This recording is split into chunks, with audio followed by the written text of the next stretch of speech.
gosh, look at this thing. The rather imposing face of the Chrysler 300C. Big, isn't it? You'd expect it to be. It's an American car. Americans like big cars. Americans make big cars because they have big places to keep them. It's not big compared to the old American cars of the 60s and 70s and 50s, come to think of it, but it's still big. It's big in this country, or is it?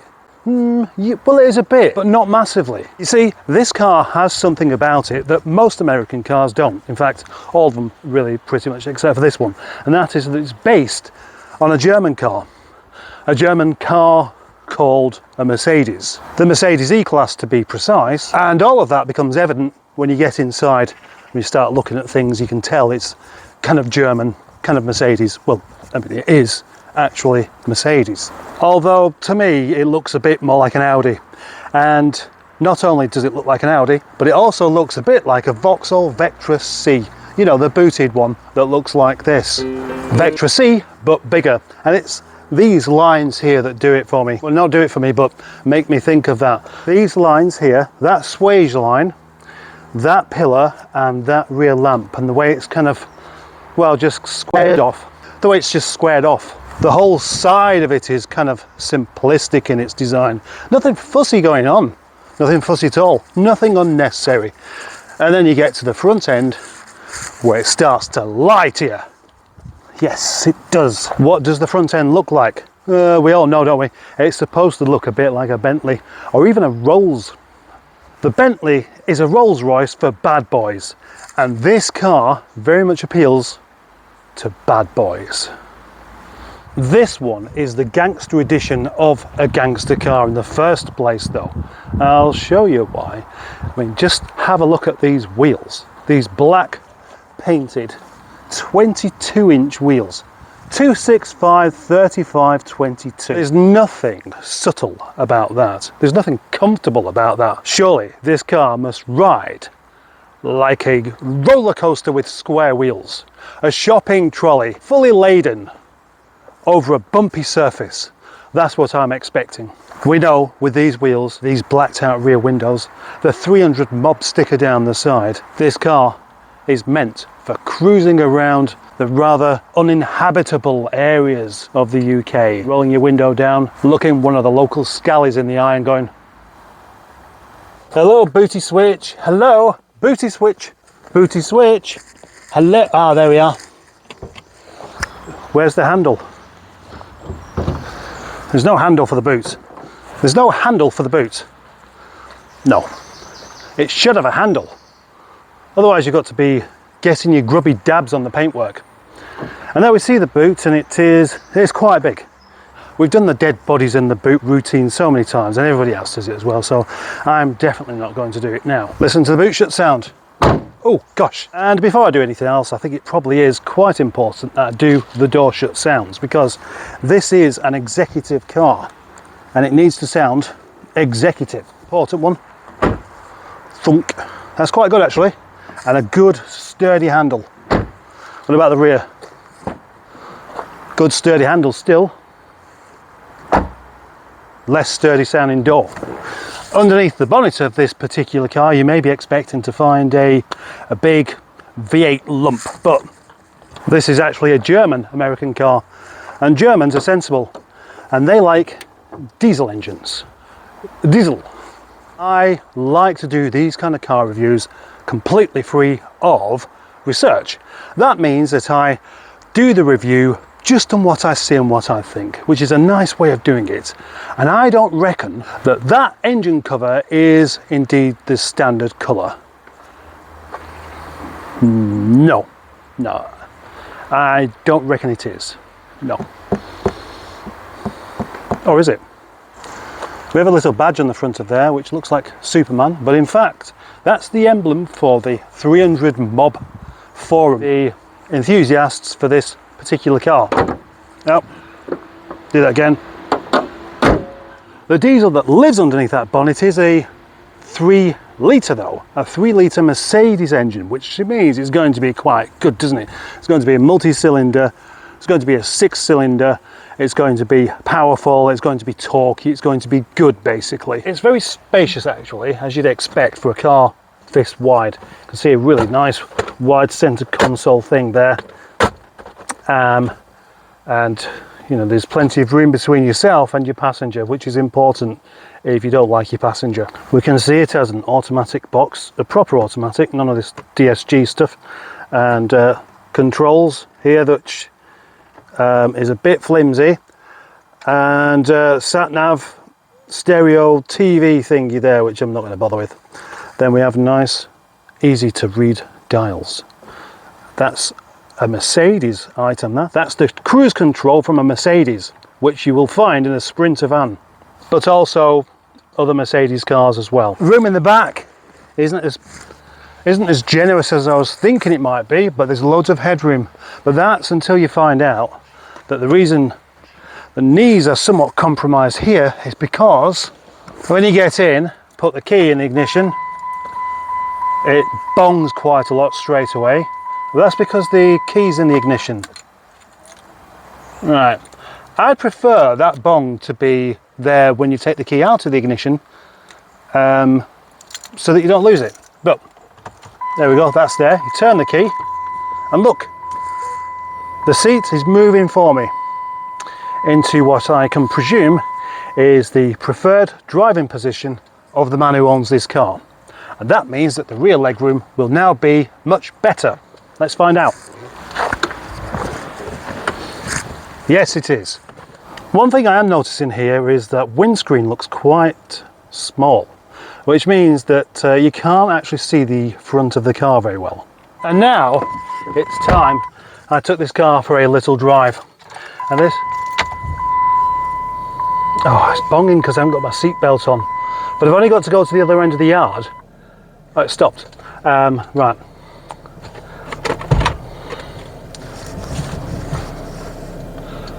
There's a nice Mercedes feature. You stick it in reverse and the mirrors drop down. I like that. This car has many things about it that I've never experienced before. One is I've never driven one of these cars before. I've never driven a car with this engine before. I've never driven a car with 22-inch wheels before. And I've never driven a car that makes me feel I'm going to get shot. Does the aircon work? That's the question. I think it does. Nice and easy does it. The one thing about an automatic is you don't have to think about how to drive. You just point the car in the direction and press one pedal and that's it. There's nothing to it, is there? I can hear that rumble from underneath of the big diesel engine ready to bite your face off if you're not careful. I'm sure that's actually what it wants to do. That's in the way of it, isn't it? Do you know what, to drive it doesn't feel as big as it looks. I mean, it doesn't look that big from the profile, but from the front it really does. It looks very, very wide, and of course, with not being able to see the corner of the car very well, I was expecting it to be a bit uncomfortable to actually negotiate. I must say, it drives along very smoothly for a car with 265 wide tyres. And those 22-inch wheels, I was expecting it to do that thing where it just moves around all over the place, trying to go into every pothole and every bump going to, you know, aid the pleasure of your journey or something. But it's not, and it's fine. What happens when you give it a bit of beans? I mean, diesel automatics are always quite good, aren't they? Oh, that is good. Oh, that's fruity. That picks up very, very well. Gosh, I like that a lot. That was rather exciting. The brakes feel like they could do being a bit better though, because there's an awful lot of car to stop. A lot of weight in this, I'm very sure. I don't know what the exact weight actually is, but I bet it's more than a Fiesta. Down again. Yes, that's good. Right, yeah. Okay, I'm pleased with that. Although the ride is smooth, there's an awful lot of tyre noise, which is exactly what I would have expected. Can you hear that rumbling? That's tyres. What would it be like on the motorway? Could be a bit drony. Maybe it's not. Maybe it goes quiet on the motorway as you push this big slab through the air. All that wind resistance gives you an entirely different sound altogether. It is effortless, I'll say that. Last year or the year before, whichever one it was, I drove a Chrysler Avenger and I didn't like it one bit. And if I'm honest, I was expecting to find something a bit the same with this. But no, this is much better. The quality is much better. It's got real leather seats, which apparently isn't even a thing that they normally do on these unless you pay for the particular package. So it's much more like what you'd expect it to be. And let's do that takeoff again up here. So 20 to... Oh yes, that is good.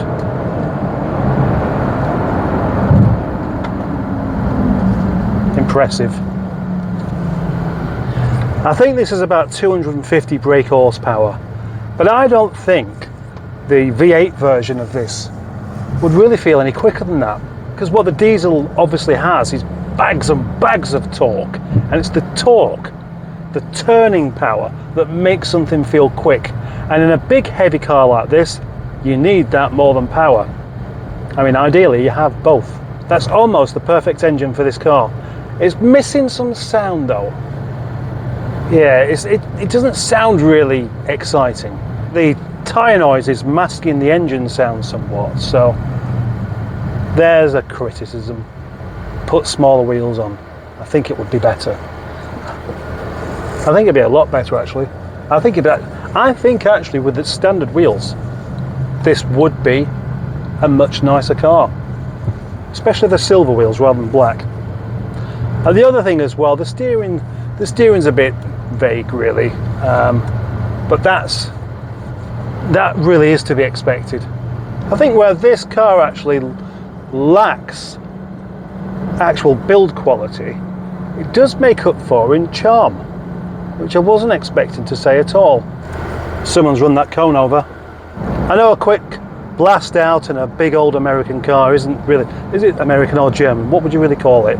I think what makes it a decent car is the German aspect of it, because it is a German car with an American badge and some American styling and stuff, so you can't really call it an American car, can you?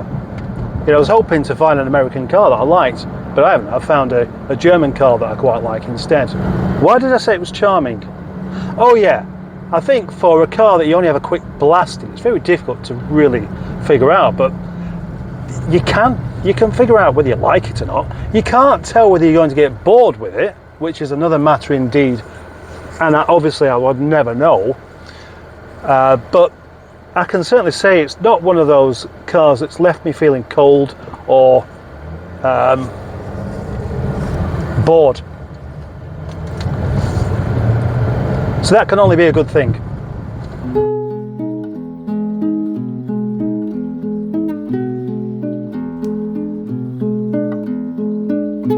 What I really like about cars being sprung upon me like this and not really knowing much about them is that unexpected experience of finding something that I actually quite like.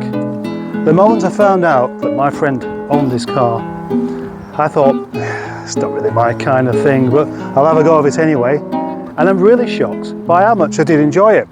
I would like to say it's a big, daft, ostentatious lump of metal, but actually, it has something about it that I can't quite put my finger on. Maybe it's because the bonnet's not as long as I was expecting. Maybe it's because it looks like a Vectra. I don't know. And I'll never find out, because this is one of those things where I've enjoyed the best bit of it, of just enjoying it, and now handing the keys back. Brilliant. Thank you very much for watching, and don't forget to like this video. That's the most important thing that you can do right now.